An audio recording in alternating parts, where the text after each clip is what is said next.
მოგესალმებით. მე დღეს მინდა ჩემი პოზიცია გამოვხატო იმასთან დაკავშირებით, თუ რატომ გაიღვიძა ჩვენი დღეს საქართველოს მოსახლეობამ დიქტატურაში.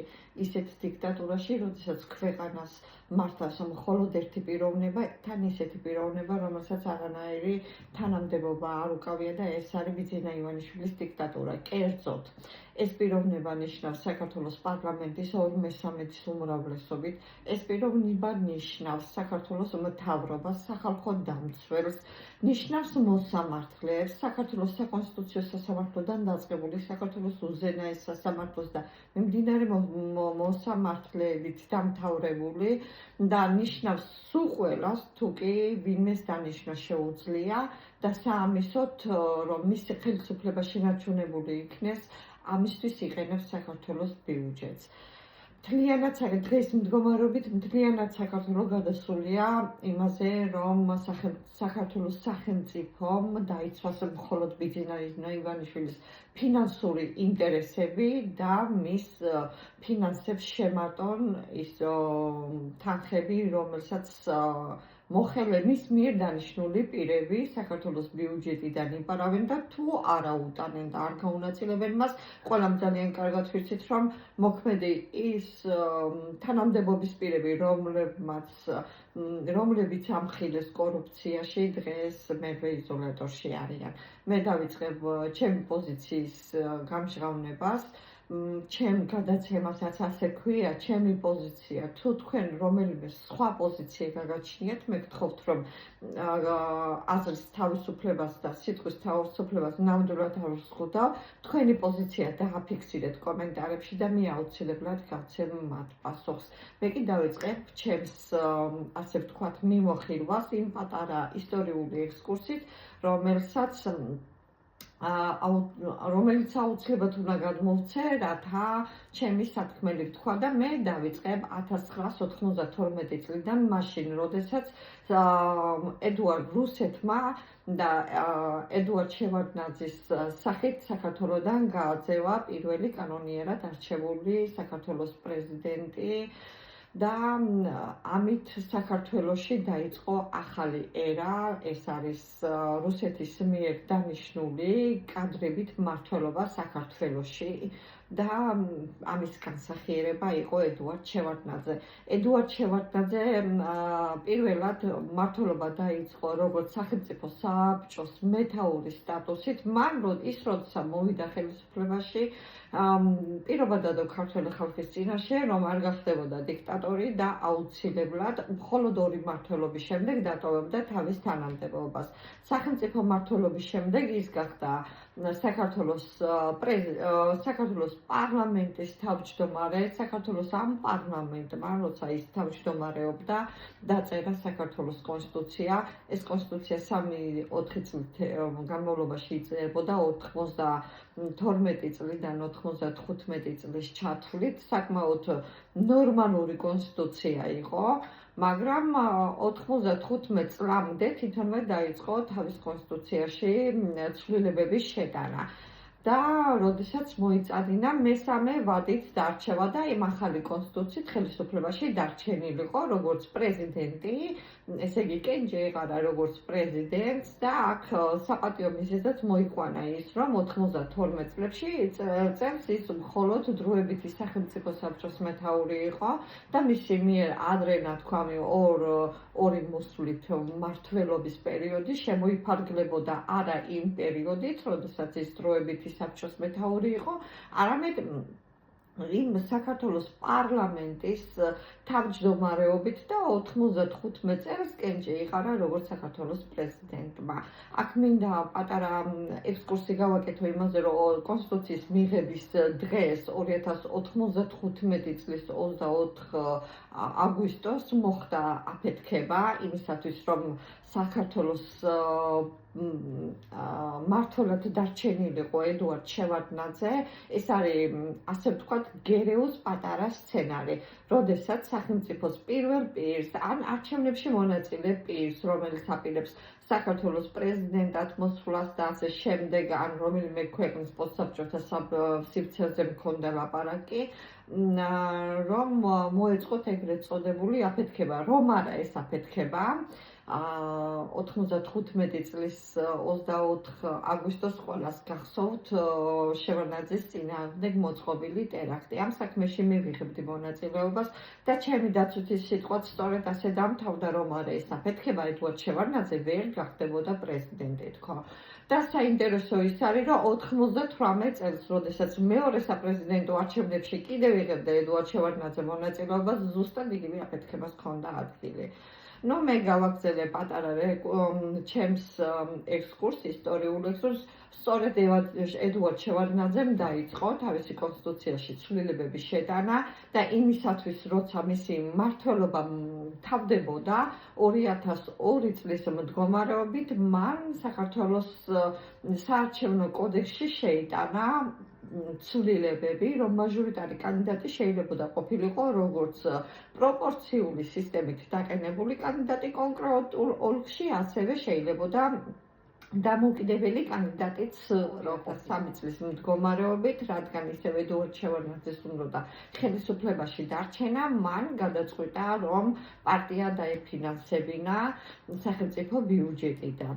და სწორედ ეს იყო მიზეზი იმისა, რომ ერთის მხრივ დამოუკიდებელი მაჟორიტარული კანდიდატების დაყენება პარტიის კვოტით და მეორეს მხრივ ასევე დაფინანსება სახელმწიფო ბიუჯეტიდან, რამაც ოპოზიციური პარტიებისა და გაღიზიანება გამოიწვია, ამ არჩევნებს ეწოდა არადემოკრატიული არჩევნები. ჩვენ გვახსოვს, რომ ამ პერიოდში ხელისუფლებაში მოვიდა მიხეილ სააკაშვილი, რუსეთიდან ჩამოსული საკმაოდ სოლიდური დელეგაციის წყალობით. და ამის შემდეგ გადავიდა საქართველოს მეორე ეტაპზე 2007 წლის მდგომარეობით საქართველოს საარჩევნო კოდექსში ისევ შევიდა ცვლილებები და ამჯერად ოფიციალურად გაიყო ასე ვთქვათ ოპოზიციური პარტიები და სახელმწიფო პარტიები, რომლებიც ფინანსდებოდნენ სახელმწიფო ბიუჯეტიდან და ის ოპოზიციური პარტიები, რომლებიც ვერ შევიდნენ პარლამენტში და რომლებიც იყვნენ დაუფინანსებელ მდგომარეობაში. და ასეთ პერიოდში ზუსტად ხდება ის, რომ მთლიანად სახელმწიფო ბიუჯეტი მიაქვს ერთიან ნაციონალურ მოძრაობას და მინდა ვთქვა ერთი ის, რაც ძალიან მნიშვნელოვანია, როგორც შევარდნაძის მმართველობის პერიოდიდან მოყოლებული, ისე მიხეილ სააკაშვილის მმართველობის პერიოდში ხალხი მხოლოდ ერთი მიზეზის გამო ითმენდა ორივე ხელისუფლების ლიდერს. ეს როგორც მიხეილ სააკაშვილს, ისე ედუარდ შევარდნაძეს, ეს იყო ის, რომ ორივე ლიდერის განაცხადი იყო, რომ საქართველოს აიღო ევროპული კურსი და რომ ადრე იქნებოდა თუ გვიან საქართველოს უნდა გამხდარიყო ევროკავშირის წევრი ქვეყანა. მაგრამ ისე როგორც ედუარდ შევარდნაძემ გადაუხვია დემოკრატიულ საწყისებს და ფუნდამენტს, ისე გადაუხვია მიხეილ სააკაშვილმა. სხვათა შორის ამ ბოლო დროს მინდა აღვნიშნო, რომ ძალიან მნიშვნელოვნად დაიწყო, ასე ვთქვათ, პიარი და დაიწყო ასე აგიტაციები იმის თაობაზე, რომ ვითომ მიხეილ სააკაშვილის მმართველობის პერიოდში ადგილი არ ჰქონია არც პატიმრების გაუპატიურებას, არც ცემას წამებას, არა ადამიანურ მოპყრობას და რომ ყველაფერი ეს მოგონილი იყო. არა ბატონებო, ასე არ არის. ეს ხდება ერთადერთი მიზეზის გამო, რომ ერთადერთი პარტია, ვისაც აწყობს ნაციონალური მოძრაობა ხელისუფლებაში, ეს არის ქართული ოცნება. და ეს არ არის პატარა მიზეზი, ეს არის ის მიზეზი, რის გამოც ქართული ოცნება ხელისუფლებაშია უკვე ამდენი ხანია. ეს უალტერნატიოდ ნამდვილად ნიშნავს იმას, რომ ქართველ ხალხს ეშინია ნაციონალური მოძრაობის ხელისუფლებაში დაბრუნების, იმიტომ რომ ჩვენ ისეთი რაღაცა გადავიტანეთ, რაც ახალმა თაობამ არ იცის. ამ 14 წლის მანძილზე ერთი თაობა გაიზარდა და იმ თაობამ ნამდვილად არ იცის რა ხდებოდა. რომ ციხეებში ნამდვილად იყო ცემა-წამება, ნამდვილად კლავდნენ ადამიანებს, ცემაში ხდიდნენ სულს, ნამდვილად უფრო მეტი, მარტო კი არ ცემდნენ და აწამებდნენ, პატიმრებს აუპატიურებდნენ, პატიმრებს ორგანოებს აცლიდნენ სხეულიდან და ისე უბრუნებდნენ ცხედრებს ოჯახის წევრებს. და ამიტომაც იყო ასეთი ლეგენდა, რომ თითქოს მიხეილ სააკაშვილის მეუღლე სანდრა, ასე ვთქვათ, ყასაბს ეძახდნენ, რომ ფიქრობდნენ, რომ ორგანოებით ვაჭრობდა, იმიტომ რომ თითოეული ციხიდან გადმოსვენებული პატიმრის შიგნეულობა არ გააჩნდათ.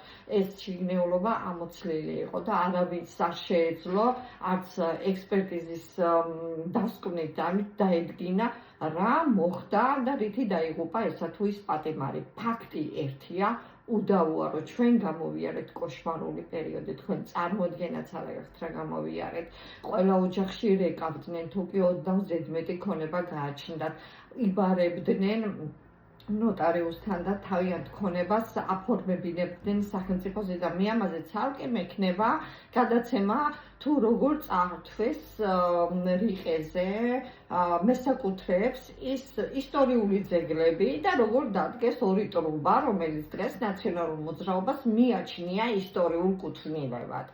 რის ხარჯზე და ვის ხარჯზე მოხდა, მაგრამ ეს მე თემას გავაგზავნებ, ამას სხვა გადაცემის დროს ჩავწერ. და მიყვები მომდინარეობას. საქართველოს კონსტიტუციაში შევიდა ცვლილები, შეიტანა ცვლილებები მიხეილ სააკაშვილმა, იმდენი ცვლილებები შეიტანა და ისე მოიგო საქართველოს კონსტიტუცია როგორც პიჯაკი, ასე ვთქვათ, იმიტომ რომ ძალიან ბევრი ცვლილებები შევიდა ძალიან ბევრ მუხლებში. და როდესაც ქართული ოცნება მოვიდა ხელისუფლებაში და ქართული ოცნება მოვიდა ხელისუფლებაში მხოლოდ ერთი მიზეზის გამო, ქართულ ოცნებას დაავიწყდა თავისი დანაპირები, რომ უნდა აღიდგინა სამართლიანობა. მან მხოლოდ გამოუშვა ამინისტია და შემდეგ ნაციონალურ მოძრაობასთან გამოაცხადა კოჰაბიტაცია. კოჰაბიტაცია ნამდვილად არ ნიშნავდა ამინისტიას.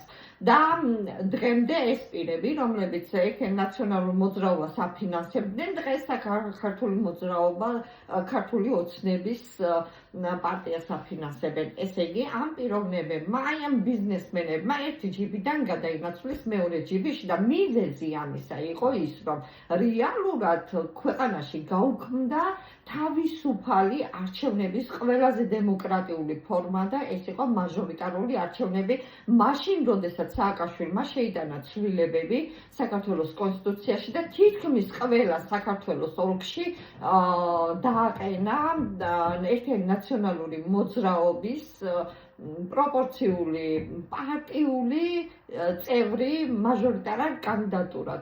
და ამით საქართველოს პარლამენტში 2007 წლის არჩევნებში ვერც ერთი დამოუკიდებელი კანდიდატი ვერ შევიდა და ამით ჩაიხშო თავისუფალი სიტყვა საქართველოს პარლამენტში და მთლიანად საქართველოს პარლამენტი გახდა ერთპარტიული, სხვათა შორის იმ პერიოდში გარკვეული ოპოზიციური პარტიის წარმომადგენლებმა, რომლებიც თითო ერთი-ორი ადამიანი მოხვდნენ საქართველოს პარლამენტში, არ შევიდნენ და პროტესტი განაცხადეს ასეთ პარლამენტში შეცვლაზე.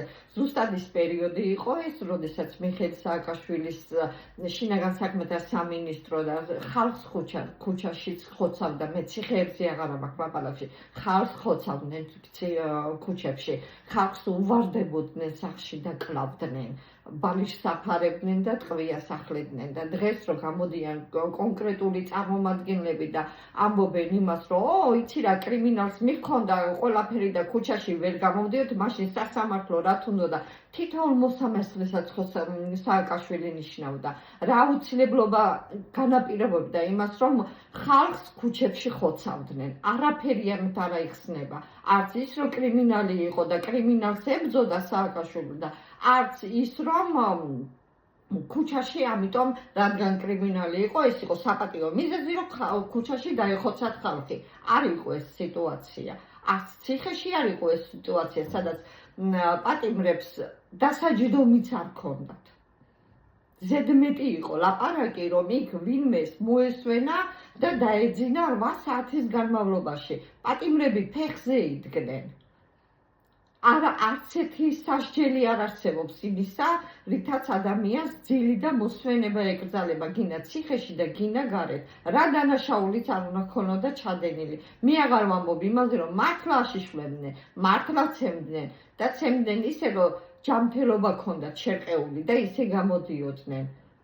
და ძალიან მნიშვნელოვანია ის, რომ როდესაც 2012 წლის მდგომარეობაში ქართველმა ხალხმა ცალსახად უარი უთხრა ნაციონალურ მოძრაობას და ხელისუფლება გადააბარა ბიძინა ივანიშვილის მიერ ახლად ჩამოყალიბებულ პარტიას ქართულ ოცნებას, რომელიც მოსახლეობას შეჰპირდა, რომ აუცილებლად აღდგენდა სამართლიანობას, თუმცა სამართლიანობა არასოდეს არ ყოფილა, რომ აღდგენილი ყოფილიყო, მაგრამ დაპირება იმისა, რომ კონკრეტულ თანამდებობის პირებს ვინც რეჟიმი შექმნა მისცემდა პასუხისგებაში, ეს ნამდვილად უნდა შეესრულებინა, მაგრამ უშედეგოდ გამოცხადდა კოჰაბიტაცია, რაც ნამდვილად არ ნიშნავდა ამინისტიას და დაიწყო მხოლოდ ცალკეული პირების მიცემა სისხლის სამართლის პასუხისგებაში და ხელისუფლება შემოიფარგლა მხოლოდ ახალაიების პატიმრობაში, კეზერაშვილზე გამოცხადდა ძებნა, ადეიშვილი გამოცხადდა წმინდანად საერთოდ,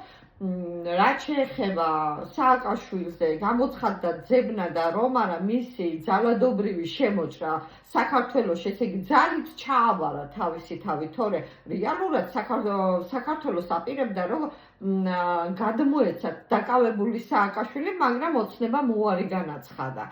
და კიდევ ერთი მდგომარეობა, დღეს მიხეილ სააკაშვილი გასამართლებულია პიჯაკის ღირებზე, რომ სახელმწიფო ბიუჯეტის თანხები დახარჯა, ხოლო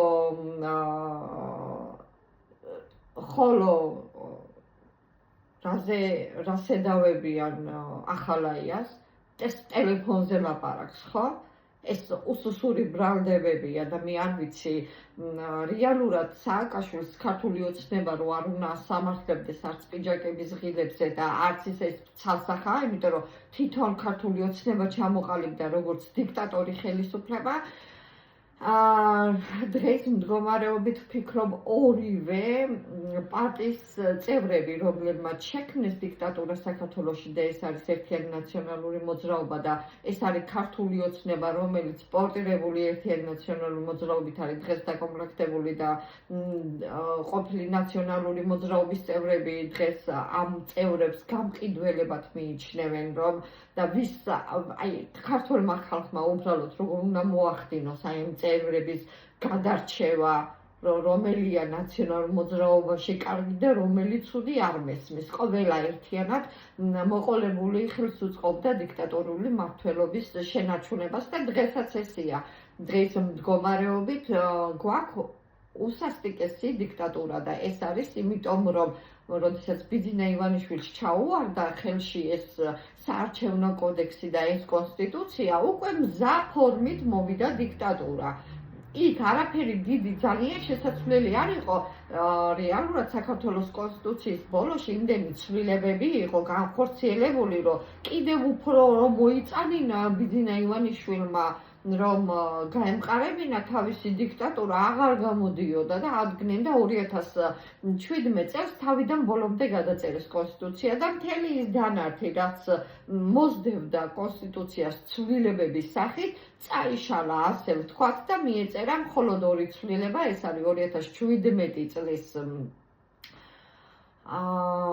ოქტომბრის ცვლილებები და ეს არის 2018 წლის მარტის ცვლილებები. დანარჩენ შემთხვევაში ყველა მუხლი გადაწერილია, მაგრამ ცვლილებების თარიღი არ არის და ყველაზე უბედურება ის დაემართა საქართველოს მოსახლეობას, რომ საერთოდ ამოვარდა მაჟორიტარული კანდიდატი და საერთოდ აღარ ისმის არანაირი თავისუფალი სიტყვა საქართველოს პარლამენტში და საქართველოს პარლამენტი გაივსო უსახო ადამიანებით.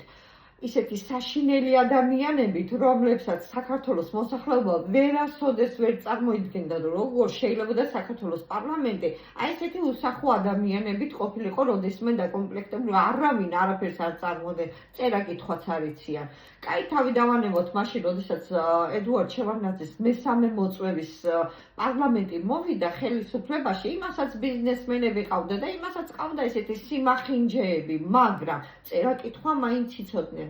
იგივე სააკაშვილის მმართველობის პერიოდში 2007-დან ბოლო პარლამენტი, რომელიც ყავდა მიხეილ სააკაშვილს, ხო, იქაც ბიზნესმენები იყვნენ, მაგრამ იმათმაც იცოდნენ წერა-კითხვა. აქ ეს რაღაც მუტანტები არიან. ესენი საიდან გამოიყვანეს და რა ჯიში გამოიყვანეს არ ვიცი, მაგრამ ფაქტი ის არის დღეს, რომ 2024 წლის საპარლამენტო არჩევნების მეორე დღეს საქართველომ გაიღვიძა დიქტატურაში. გაიღვიძა ისეთ დიქტატურაში, რომელსაც ვერავინ ვერაფრით ვერ შეცვლის. გარდა რევოლუციისა. ჩემი მხრიდან მოწოდება იმის, რომ თუ ხელისუფლების შეცვლა გინდა, ამიტომ რევოლუცია საჭირო, ეს მოწოდება არ არის, ეს არის ფაქტის კონსტატაცია. იმიტომ რომ არ არსებობს საარჩევნო კანონმდებლობა, იმიტომ რომ არ არსებობს სასამართლო, იმიტომ რომ არ არსებობს დამოუკიდებელი სიტყვა. ყველა გუშინდელი ფაქტი იმისა, რომ საქართველოს მასმედიის მთავარ წამყვან არხებს დაუწესდა სანქციები, იმიტომ რომ პროპაგანდას ეწეოდნენ რუსული ხელისუფლებისა უკრაინის წინააღმდეგ, ხომ? ესაც საკმარისია იმისათვის, რომ გავაცნობიეროთ, რომ ქვეყანას არ აქვს დამოუკიდებელი სამართლიანი პლატფორმა, მედია, სადაც შეიძლება ადამიანმა თავისი სიტყვა თქვას, რომ არა ესეთ დღევანდელი ის პირობები, რომ კიდევ კარგი რომ გვაქვს ტელეფონები, კიდევ კარგი რომ გვაქვს იმის საშუალება, რომ სადმე რამე ჩავიწეროთ და ჩვენი პოზიციები გადმოვცეთ, მიუხედავად იმისა, რომ არ იყო არც ერთიანი ნაციონალური მოძრაობის წევრი და არც ქართული ოცნების წევრი, ეს უკვე მიღწევა. შესაბამისად რა მინდა ვთქვა, ქვეყანაში არა გვაქვს თავისუფალი მასმედია, ქვეყანაში არა გვაქვს თავისუფალი სასამართლო, ქვეყანაში დიდი ხანია მოკლებულია უკვე დამოუკიდებელ და თანასწორ არჩევნებს და ქვეყანაში შეუძლებელია შეიცვალოს ხელისუფლება. აქვე მინდა აღვნიშნო, 2024 წლის 17 დეკემბერს გაუქმებულია საარჩევნო კოდექსი და მიღებულია სრულიად ახალი საარჩევნო კოდექსი. 450 დღეა საქართველოს მოსახლეობა ითხოვს საარჩევნო კოდექსში ცვლილებების შესვლას, რათა მიღწეული იქნეს განმეორებითი საპარლამენტო არჩევნები. და ჩვენ არც თუ არავინ არ იცის ის, რომ კოდექსში ცვლილებები შევიდა, ისიც კი იმასაც კი ვერ მივხვდით, რომ პრეზიდენტი დაგვისვეს. კი, ძალიან კარგი ფაქტია იმისა, რომ საპრეზიდენტო არჩევნების შედეგებია გაუქმებული, მაგრამ გაუქმებული და გასაჩივრებული და იმედია, რომ მართლაც გაუქმდება, ეს მართლა გასაუქმებელია და ეს სირცხვილია, რაც მოხდა და სირცხვილია ის პრეზიდენტი, რომელიც დღეს საქართველოს ყავს. მე მგონი თავის თვითონვე სხვენია, მაგრამ მეორე ფაქტია ის, რომ რამდენად შესაძლებელია დღეს მდგომარეობით ხელისუფლების შეცვლა ყოველგვარი ძალადობის და ყოველგვარი რადიკალური მოწოდების გარეშე. შეუძლებელია.